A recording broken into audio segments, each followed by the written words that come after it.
प्रणम्य परमात्मानं सिद्धं त्रैलोक्यवन्दितं स्वाभाविकचिदानन्द स्वरूपं निर्मलाव्ययम् शुद्धजीवादिद्रव्याणां देशकं च जिनेश्वरम् द्रव्यसंग्रहसूत्राणां वृत्तिं वक्ष्ये समासतः जीवमजीवमदव्वम् जिणवरवसहेण जेणनेतीर्थम् देविन्दविन्दवन्दं वन्दे तं सर्वदा शिरसा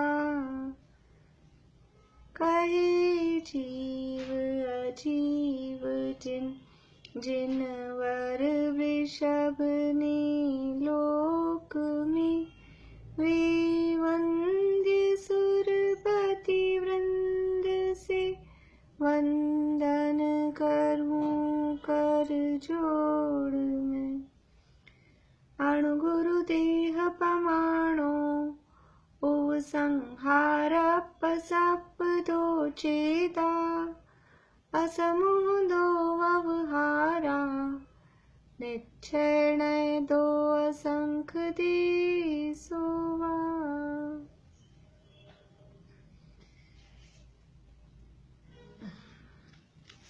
पाठ कर ले।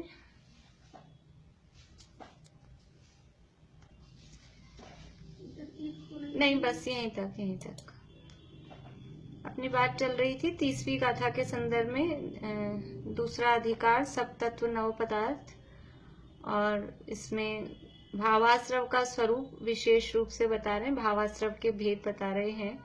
मिथ्यात्व, अविरति, प्रमाद, योग और कषाय। मिथ्यात्व के भेदों की चर्चा हमने कर ली। अविरति और प्रमाद के संबंध में भी कल हमने चर्चा की थी।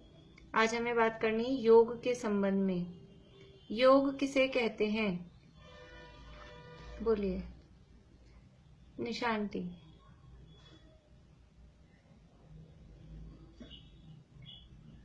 मन वचन काया की प्रवृत्ति से आत्म प्रदेशों के स्पंदन से जीव की कर्मों को ग्रहण करने की शक्ति को योग है। तो ठीक है, बढ़िया। इसमें कर्म का, कौन से कर्म का उदय है? नहीं, मीना चाची बोलिए। शरीर नाम कर्म। हाँ ठीक है, बढ़िया।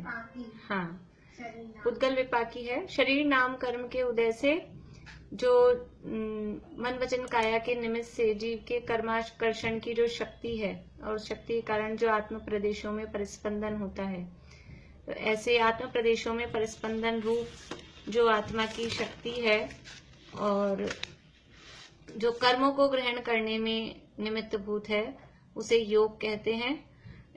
योग के कितने भेद हैं? मीता भाभी अनम्यूट करिए। दो भेद है, भाव योग और द्रव्य योग। भाव योग और द्रव्य योग। और दूसरी तरह से और वैसे मनोयोग, वचन योग और काय योग। हाँ, वैसे भेद करें तो भाव योग और द्रव्य योग, लेकिन अगर समझ लीजिए कि द्रव्य योग के हिसाब से हम भेद करें तो मनोयोग, वचन योग और काय योग, और इनके फर्दर आगे और भेद करें तो कितने भेद हो जाएंगे? रेखा भाभी रुकिए, रेखा भाभी बोलिए।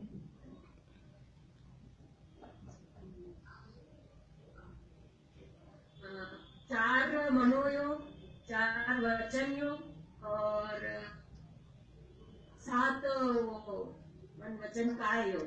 7 काय योग, बढ़िया। ये 15 भेद इनके आगे और हो जाएंगे। 7 मनोयोग और 7 वचन योग कौन से हैं? मनोरमा आंटी आप बोलेंगे। सात में सॉरी 4 मनोयोग और 4 वचन योग कौन कौन से हैं? अनम्यूट करिए आंटी।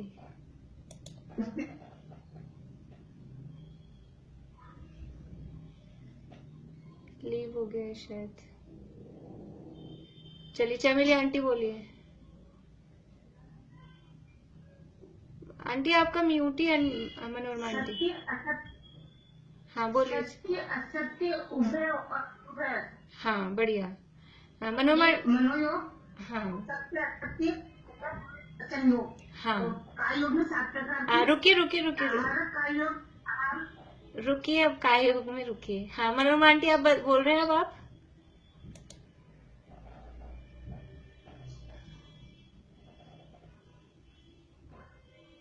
सत्य योग मनोयोग असत्य मनोयोग उभय मनोयोग वो दोनों को।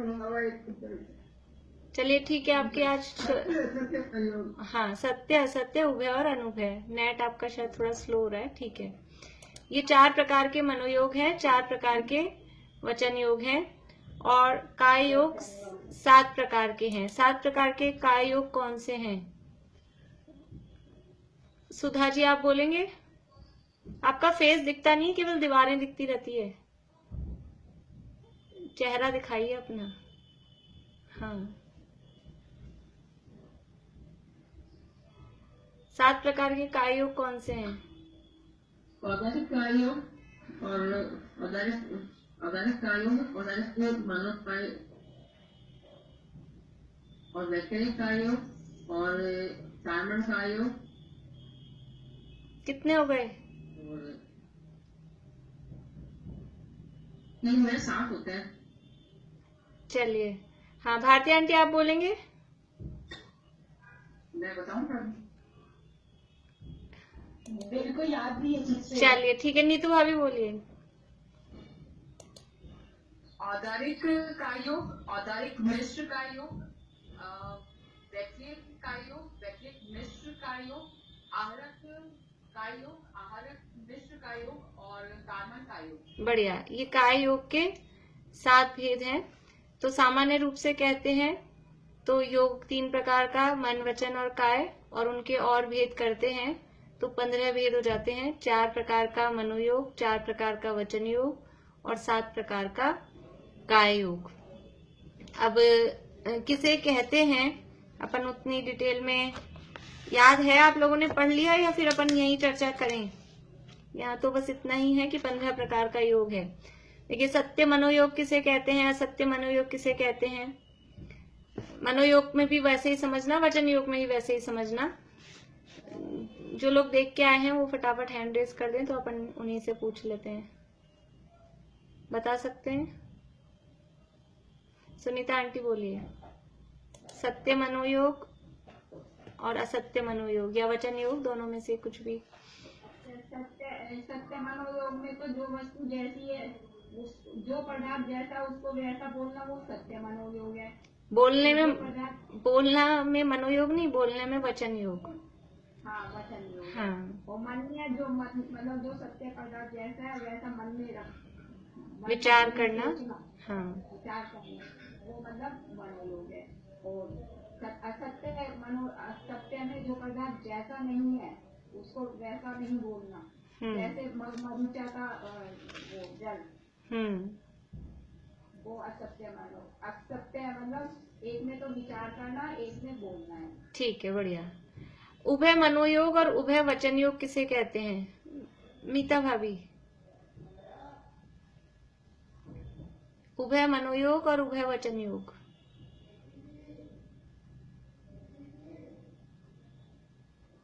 उभय मनोयोग होता है जो सत्य भी है और असत्य भी है। ऐसे उभय पदार्थ को जो अपन विषय करते हैं उसको तो अपन उसके निमित्त आश्रय प्रदेश में परिस्पंदन होता है, उसको उभय मनोयोग कहते हैं।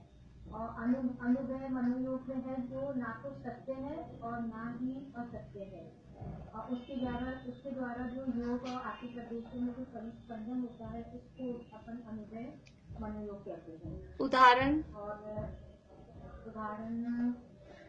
उभय मनोयोग। पहले वचन योग असत्य उसका बोलिए। हाँ ठीक है। असत्य कौन सा बोले, उभय और अनु, हाँ हाँ, जो कुछ सत्य भी है और कुछ असत्य भी है, ऐसे उभय पदार्थ को अपन जो बोलते हैं, कहने वाले वचन होते हैं उसको तो उभय वचन योग बोलते हैं, और अनुभय वचन योग में जो ना तो सत्य है ना असत्य है, ऐसे वाले वचन जो होते हैं वो ज्यादा तो योग होता है उसको अनुभव वचन योग। हाँ, उदाहरण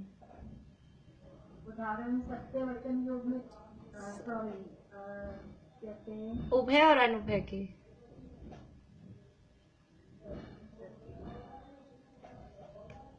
चलिए रजनी जी बोलिए उदाहरण। जैसे कि अपन मग को जैसे घड़ा कह दें पानी भरने की दृष्टि से, हाँ, या और अनुभव में जैसे कोई बच्चा रो रहा है या पक्षियों की आवाज है वो आएंगी।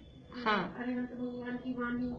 हाँ, जो अस्पष्ट से जो वाक्य हैं, अस्पष्ट जो शब्द हैं, वो सब अनुभव के अंतर्गत आएंगे।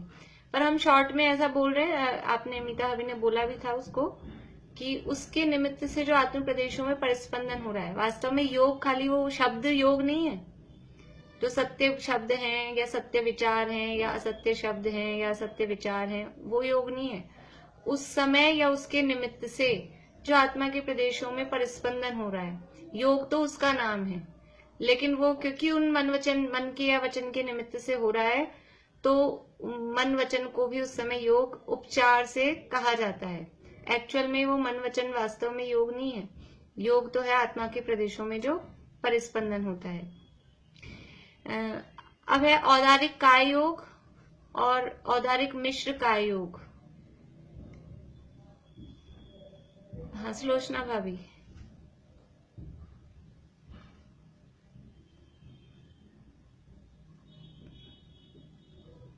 औदारिक शरीर के निमित्त से होने वाले आत्म प्रदेश में परिस्पंदन को औदारिक काय योग बोलेंगे। हाँ। और जो अपर्याप्त अवस्था में औदारिक मिश्र काय योग होगा। किसकी अपर्याप्त अवस्था में? जो औदारिक शरीर धारण करने वाले हैं। हाँ, तो कैसे बनता है औदारिक मिश्र का योग? मिश्र में किसका मिश्रण है? कर्मठ का योग और औदारिक। हाँ, बढ़िया। जो सामान्य रूप से जो मनुष्य और तिरंजन जिनके औदारिक शरीर है, तो उनकी जितनी भी जीवन भर पर्याप्त अवस्था है, उस समय वो औदारिक शरीर के निमित्त से जो आत्म प्रदेशों में जो परिस्पंदन हो रहा है, वो सारा उनका कहलाएगा औदारिक काय योग। लेकिन पर्याप्ति पूरी होने से पहले जो मनुष्य और तिरंज हैं, औदारिक शरीर को धारण करने वाले हैं, उनकी पर्याप्ति जन्म से पर्याप्ति पूरी होने तक, अपर्याप्त दशा तक, उस समय उनके औदारिक वर्गणाओं का अवलंबन परिपूर्ण रूप से नहीं हो पाता है। तो औदारिक वर्गणाओं के साथ साथ में कार्मण वर्गणाओं का भी उनको साथ में मिश्रण अवलंबन होता है। उसके निमित्त से आत्मा के प्रदेशों में परिस्पंदन होता है, इसलिए उसे कहते हैं औदारिक मिश्र काय योग। यानी निवृत्ति अपर्याप्त दशा या लब्धि अपर्याप्त दशा, मतलब अपर्याप्त दशा में जो मनुष्य और तिरंजों के काय योग होता है, काय के माध्यम से आत्मा के प्रदेशों में परिस्पंदन होता है, उसे औदारिक मिश्र काय योग कहते हैं। वैक्रिय समुद्घात के समय भी होता है ना? हाँ, केवली समुद्घात के समय भी किस समय होता है, कौन से स्टेप पे होता है? दूसरे पे होता होगा। हाँ, दूसरा का नाम ध्यान है क्या? नहीं, कपाट। कपाट के समय भी औदारिक मिश्र काय योग होता है। सामान्य रूप से जो मतलब वो उस समय भी वो अपर्याप्त ही कहे जाते हैं, अरहंत भगवान भी। तो अपर्याप्त अवस्था में जो भी जीव हैं, औदारिक शरीर के धारी, उन सबके औदारिक मिश्र काय योग पाया जाएगा। वैक्रियक और वैक्रियक मिश्र। वैक्रियक और वैक्रियक मिश्र कौन बता रहे? पूर्णिमा आंटी बोलिए।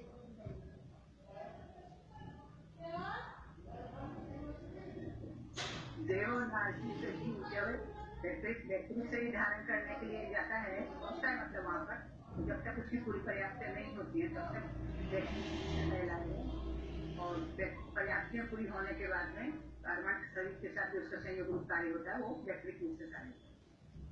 पर्याप्ति पूरी होने के बाद में समय तक क्या कार्माण का मिश्रण कब होगा? पर्याप्ति पूरी होने से पहले या बाद में? उसी समय तक होएगा, किस समय तक? पर्याप्त पूरी हो रही है तभी। तभी। फिर से बताइए, मतलब मैं थोड़ा कंफ्यूज हो गई, वापस से बोलिए आप। देव और नारी के शरीर को धारण करने के लिए जो जीव पहुंचता है, तो वैक्रिक को धारण करने के लिए अभी उसकी पर्याप्ति नहीं हुई, तब वैक्रिक, तब वैक्रियक कार्य होंगे, मिश्र, ठीक है। और पर्याप्तियां पूरी होने पर उसी समय पर उसके साथ जो कार्बन शरीर का संयोग चल रहा है वो वैक्रिक मिश्र का कार्य। आप दोनों बार वैक्रिक मिश्र ही बोल रहे हैं ना? गड़बड़ हो रहा है क्या? मुझे ऐसा ही लग रहा है कि आप दोनों बार वैक्रिक मिश्र ही बोल रहे हैं, ऐसा ही हो रहा है ना? बाकी लोगों को भी यही समझ में आ रहा है ना? आपका दोनों बार वैक्रिक मिश्र ही हो रहा है। देखिए, मिश्र कब है? जब तक वो कार्म, देखिए, यानी जब तक चाहे औदारिक है चाहे वैक्रियक है, तो वैक्रियक शरीर को जो प्राप्त कर रहे हैं देव और नारकी, तो जब तक उनकी पर्याप्ति पूरी नहीं हो रही तब तक वो कार्बन वर्गणाओं का संयोग है, तब तक मिश्र अवस्था है। और जैसे ही पर्याप्ति पूरी हुई तो अब कार्बन वर्गणाओं का अवलंबन नहीं है, अब केवल है वैक्रियक का योग। और मिश्र रहेगा पर्याप्ति पूरी होने के पहले तक, वो रहेगा मिश्र अवस्था। और मिश्र अवस्था में ही कार्बन का मिक्स जो अवलंबन है, वैक्रियक वर्गणाओं का और कार्बन वर्गणाओं का जो अवलंबन दोनों का मिश्र रूप से है, वो अपर्याप्त अवस्था में है। पर्याप्त अवस्था में तो केवल वैक्रियक वर्गणाओं का ही अवलंबन रहेगा। तो पर्याप्त अवस्था में वैक्रियक का योग और अपर्याप्त अवस्था में वैक्रियक मिश्र का योग, ऐसा, ठीक है। इसी तरह से अब है आहारक और आहारक मिश्र।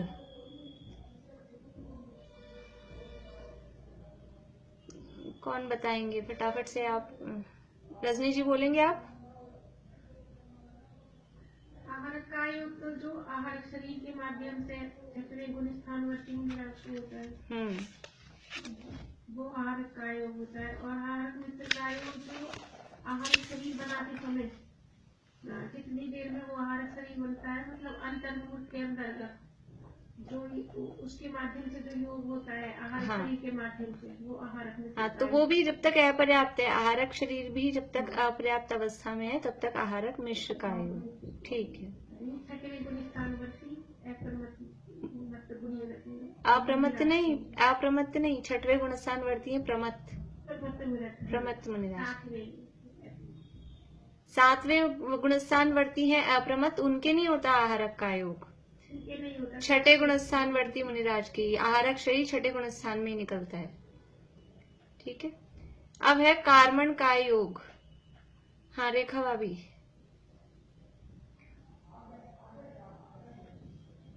कार्बन शरीर के माध्यम से जो शरीर में चंचलता होती है उसे कार्बन का योग। हाँ, कब होता है ये? जब विग्रह गति में, विग्रह गति में मुख्य रूप से होता है। इसके अलावा केवली समुद्घात के जो लास्ट के 2 स्टेप्स हैं, प्रतर और लोकपूरण, उस समय भी कार्बन काय योग होता है। देखिए, जीवन भर अगर काय योग होना है तो पर्याप्ति पूरी होने के बाद में फिर जो हमारा जो भी जिसका जो शरीर है, औदारिक का औदारिक, वैक्रियक का वैक्रियक, जीवन भर तो उसी के निमित्त से आत्म प्रदेशों का यानी परिस्पंदन होगा काय योग जब होगा तो। बाकी मनोयोग, वचन योग, काय योग ये चलते रहते हैं। लेकिन वो मिश्र अवस्था कब है? मिश्र अवस्था केवल अपर्याप्त दशा में ही है बस।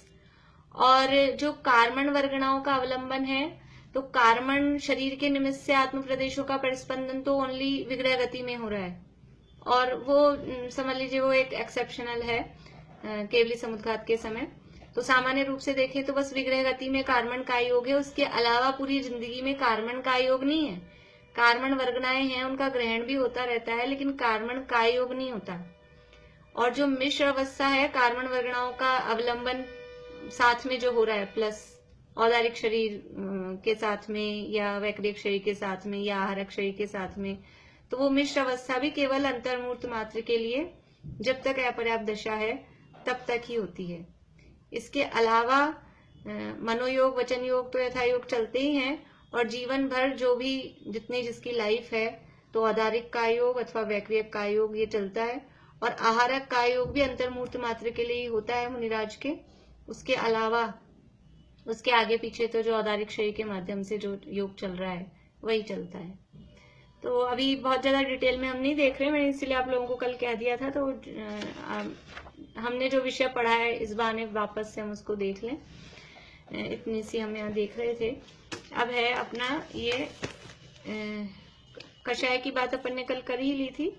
क्रोध मान माया लोभ के भेद से कषाय 4 हैं, अथवा कषाय और 9 कषाय के भेद से 25 हैं। कल हमने 52 प्रकार भी कषायों के देखे थे कि 13 प्रकार की कषाय और 4 जो भेद है अनंतानुबंधी आदि उसके साथ उसको लगाएंगे तो 52 हो जाएंगे। और ये सब भेद किसके हैं, तो वो भावाश्रव के सारे भेद हैं। इस प्रकार ये भावाश्रव का स्वरूप अपना यहाँ लगभग पूरा हुआ। अब है द्रव्याश्रव का स्वरूप। द्रव्याश्रव का स्वरूप कहते हैं, गाथा नंबर है 31। मैं बोलती हूँ, पीछे बोलिएगा आप। मीता अभी आप बोलिएगा। नानावर्णादीनम,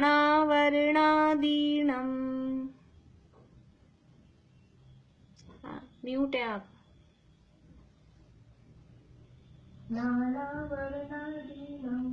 जोगम जम पुग्गलम समासवधि,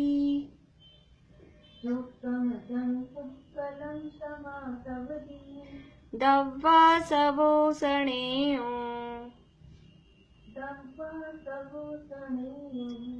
अणेय भेयो जिणाखादो,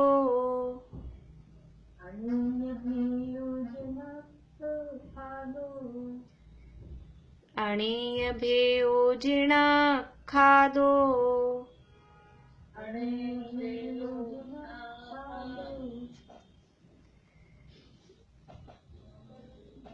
देखिए नानावर्णादीनम, नानावर्णादीनम यानी ज्ञानावर्णादि, जो ज्ञानावर्णादि कर्म है, ज्ञानावर्णादि नाम, जोगम यानी उनके योग्य, ज्ञानावर्णादि कर्मों के योग्य, जम यानी जो, पुग्गलम यानी पुद्गल, समासवधि, समासवधि यानी आते हैं, आश्रवती यानी आते हैं, और समासवधि भी वही आश्रवती आते हैं।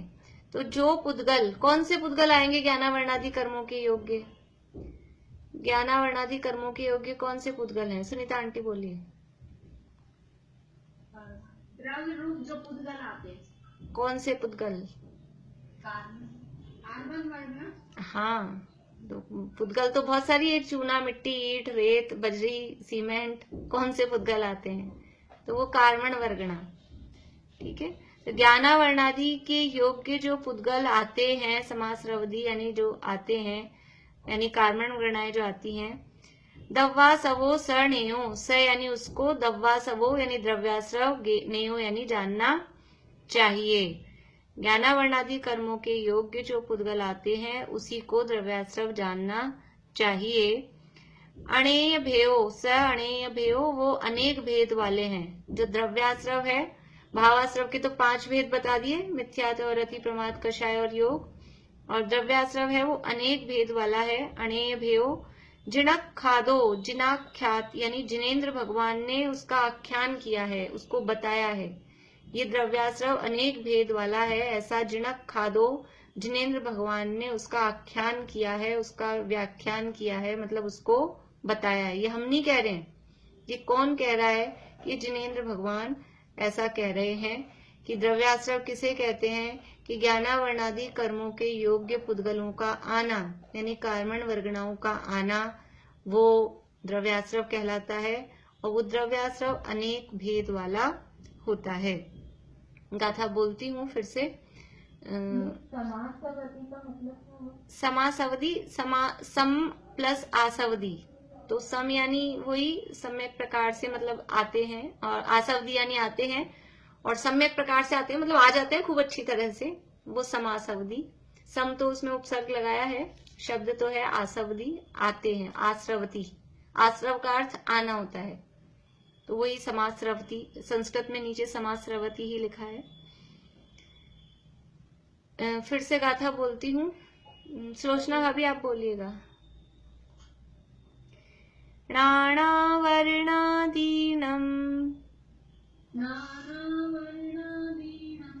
जोगं जम्पुगलं समासवदी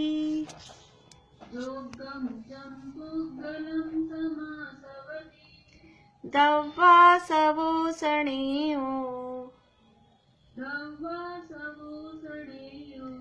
अणेयभेयोजिनखादो।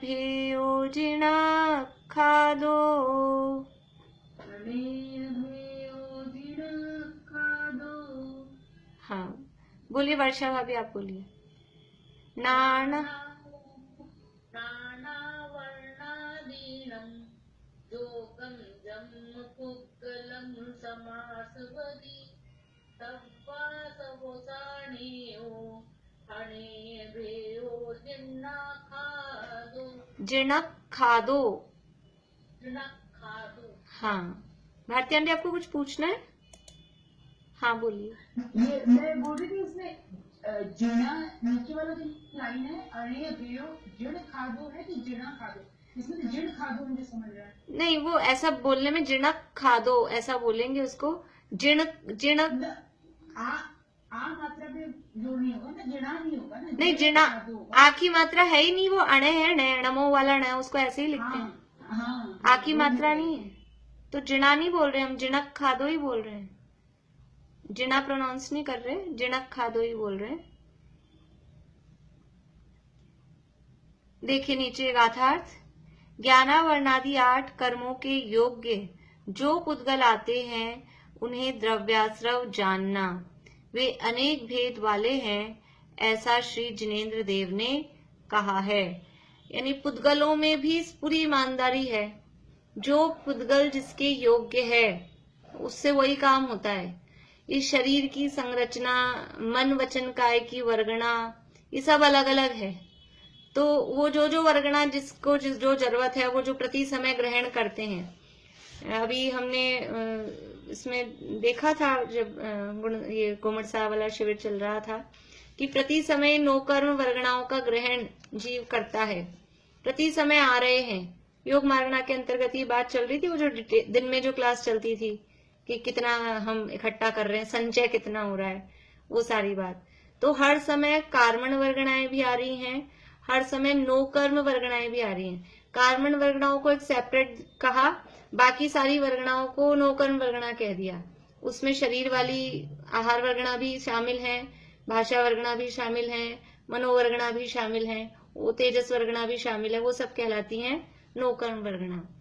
तो यहाँ पर 9 कर्म वर्गणाओं को की बात यहाँ नहीं कर रहे, यहाँ मुख्य रूप से बात कर रहे हैं जो ज्ञानावर्णादि कर्मों के योग्य जो कर्म आ रहे हैं उसका नाम आश्रव है। यद्यपि उसको भी आश्रव कह देते हैं, 9 कर्म वर्गणाएं जो आ रही हैं, लेकिन उससे बाहरी चीजें मतलब बनती हैं, उससे जीव के सुख दुख का सीधा संबंध नहीं है।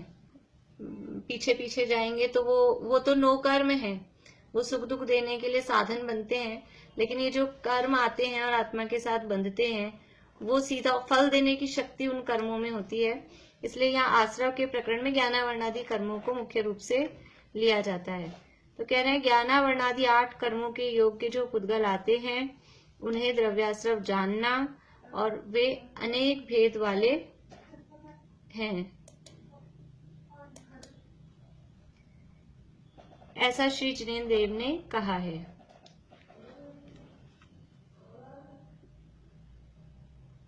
पहले गाथा बोल लें या टीका चालू करें? गाथा बोल लीजिए एक बार आप लोग, 10 मिनट बचे हैं। बोलिए सुधा जी, फिर सुनीता आंटी।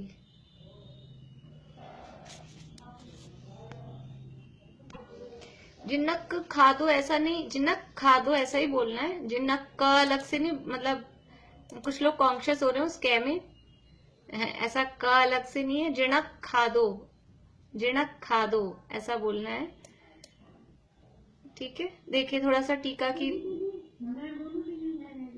आप रह गए क्या? हाँ बोलिए। नानावर्णादीनं जोगं जम्पुगलं समासवदी दव्वासवोसणेयो अनेभ्यो जिनखादो। हाँ ठीक है। देखिए टीका, सहज शुद्ध केवल ज्ञान को अथवा अभेद की अपेक्षा से केवल ज्ञानादि अनंत गुण के आधारभूत ज्ञान शब्द से वाच्य परमात्मा को जो आवृत्त करता है अर्थात ढकता है, उसे ज्ञानावरण कहते हैं। पहला शब्द था ज्ञानावरणादि, तो यहाँ बता रहे हैं ज्ञानावरण किसे कहते हैं। कि आज तक हमने क्या बात पढ़ी है परिभाषा, कि जो ज्ञान पर आवरण डाले, जो ज्ञान को आवृत करे, उसे ज्ञानावरण कहते हैं। आवृत करे मतलब उसमें निमित्त हो। यहाँ क्या बात वही है, लेकिन यहाँ उसी को किस तरह से आध्यात्मिक भाषा में कहा गया है। सहज शुद्ध केवल ज्ञान को, केवल ज्ञान कैसा है? सहज शुद्ध। सहज है, सहज, सहज का अर्थ समझ में आता है, सहज का भाव ख्याल में आता है। सहज मतलब बिल्कुल, जैसे हम अपने शब्दों में कहते हैं इजी गोइंग, और इजी गोइंग मतलब ये तो सहज का मतलब है, यहाँ इजी गोइंग भी नहीं, यहाँ तो है स्वाभाविक, वो है सहज। तो जो स्वभाव से ही शुद्ध है, ऐसा केवल ज्ञान, उसका स्वभाव ही शुद्ध है, वो स्वभाव से कभी अशुद्ध होता ही नहीं है। और केवल ज्ञान, केवल ज्ञान के शब्द के दो अर्थ, कौन कौन से दो अर्थ बोलिए निशांती? केवल ज्ञान शब्द के दो अर्थ कौन कौन से? सर्वज्ञता। हाँ, और दूसरा कौन बताएंगे? दूसरा नहीं, नहीं। पूर्णिमा आंटी, केवल ज्ञान शब्द का दूसरा अर्थ? ज्ञान मात्र। हाँ, केवल यानी ओनली, मात्र ज्ञान, ज्ञान मात्र, वो केवल ज्ञान। एक तो केवल ज्ञान जो पर्याय रूप सर्वज्ञ रूप जो है वो केवल ज्ञान, और दूसरा मोक्ष मार्ग प्रकाशक में आया था ना, नहीं केवल ज्ञान, मेरे को वो याद आ रहा है, नहीं केवल ज्ञान, यहाँ होगा यार। नहीं केवल ज्ञान जो शब्द, सर्वज्ञ केवल ज्ञान और मात्र ज्ञान दोनों एक ही बात नहीं है। सर्वज्ञ और केवल मात्र ज्ञान, मात्र ज्ञान एक ही बात नहीं हुई। मात्र ज्ञान का मतलब है बस हम केवल या मति या श्रुत या अवधि या मन पर है, ऐसा हम कुछ नहीं देख रहे, हम तो ज्ञान देख रहे हैं केवल। जैसे मनुष्य मात्र, हम उसमें कुछ राजा रंग ये कुछ भेद नहीं कर रहे। हाँ बोलिए। यहाँ पे ओनली नॉलेज नहीं बोल के होल नॉलेज भी तो बोला जा सकता है, the whole knowledge. Whole knowledge में तो केवल ज्ञान आ गया। यहाँ ओनली का मतलब है कि बस हम ज्ञान को देख रहे हैं केवल, बस ज्ञान मात्र, वो जो ज्ञान मात्र, जैसे मनुष्य मात्र, प्राणी मात्र, जैसे हम शब्द कहते हैं ना प्राणी मात्र, मनुष्य मात्र, तो वहां हम कुछ भेद नहीं करते। ऐसे ही यहाँ ज्ञान मात्र मतलब अब उसमें मति पना है कि श्रुत पना है कि अवधि पना है कि मन है, क्योंकि केवल ज्ञान भी वो पर्याय रूप में दिखाई देता है हमको, और केवल ज्ञान के वो पर्याय वाले के भी एक तो पर्याय रूप जो प्रकट हुआ है 13वें गुणस्थान में वो, और एक केवल ज्ञान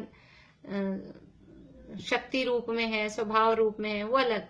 लेकिन अभी तो हम यहाँ दो अर्थ करना चाह रहे हैं इसके, जो अभी बात हमने की कि सहज शुद्ध केवल ज्ञान को, केवल ज्ञान यानी एक तो केवल ज्ञान जो पर्याय में प्रकट है ही वो, और ज्ञान मात्र को मतलब बस ज्ञान जो हमारा स्वभाव है उसको, अथवा अभेद की अपेक्षा से केवल ज्ञानादि अनंत गुण के आधारभूत। अभेद की अपेक्षा से देखें, ज्ञान और आत्मा को अभेद कर दिया। अभेद की अपेक्षा से मतलब ज्ञान किसका गुण है? ज्ञान द्रव्य है, गुण है कि पर्याय है? क्या है ज्ञान? तो ज्ञान द्रव्य तो नहीं है, गुण है। पर्याय को भी ज्ञान कहते हैं, ज्ञान गुण की ज्ञान पर्याय भी कहते हैं, लेकिन अभी यहाँ ज्ञान शब्द है गुण के अर्थ में। तो वो किसका गुण है? कि आत्मा का गुण है।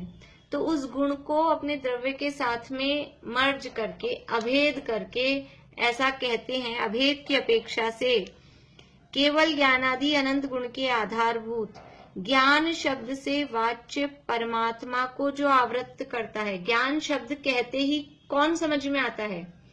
ज्ञान मात्र आत्मा, और ज्ञान शब्द से आत्मा को कहा जाता है। ज्ञान कहते ही देखो, ज्ञान शब्द यद्यपि अभी अपना हमने कहा कि ज्ञान गुण है अथवा पर्याय रूप है, द्रव्य नहीं है, लेकिन ज्ञान शब्द का प्रयोग द्रव्य के अर्थ में भी किया जाता है।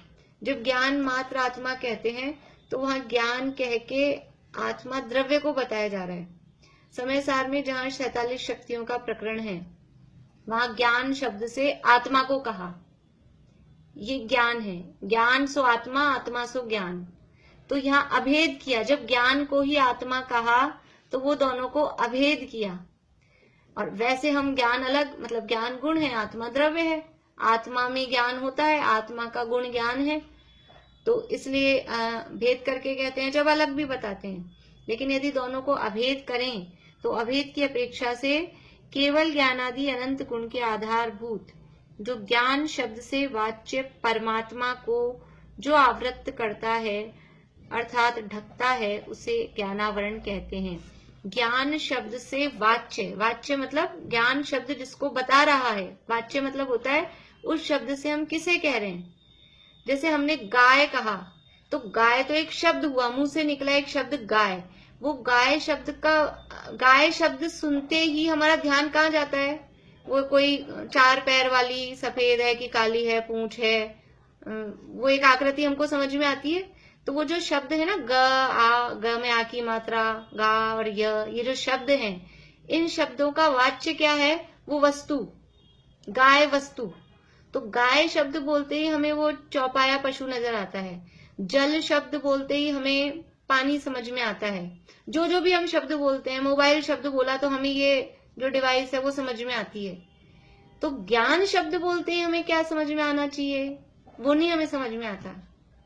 ज्ञान शब्द से वाच्य क्या है?